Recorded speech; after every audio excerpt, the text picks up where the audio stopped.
While the Roman Emperor Augustus spent the first century consolidating his grip on the Mediterranean, an equally formidable economic engine was already dominating the East.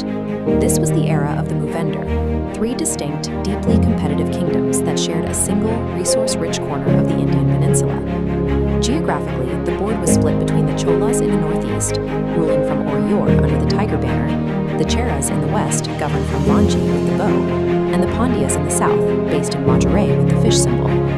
Because they occupied such a tight geographic space, these kingdoms existed in a state of constant friction. Yet rather than destroying one another, this proximity forced a rapid acceleration in military and economic innovation. This intense, localized rivalry forged one of the most lucrative regional powers in the ancient world, forcing each kingdom to weaponize their specific territory. The first step toward total dominance was mastering the interior. The Chola king, Karikalan, focused his early reign on a strategy of massive internal expansion.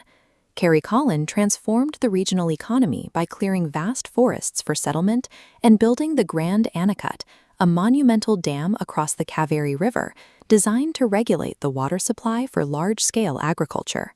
These resources were defended through vastly different military styles. While Karikalan used tactical alliance building to win the Battle of Veni, the Pandya king Nedunchezian relied on direct, overwhelming force to crush a combined army at Talayalanganam.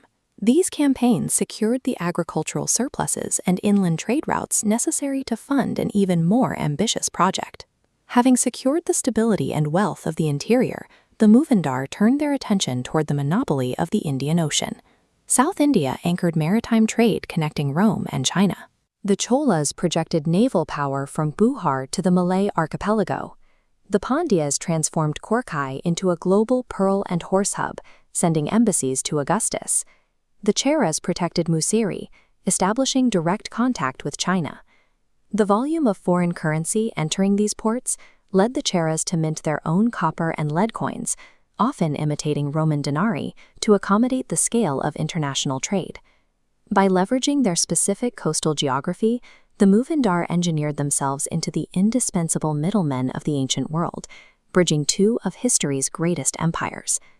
This period of political dominance fractured by the 3rd century AD, as the traditional kingdoms were eclipsed by a new era under the Calabras.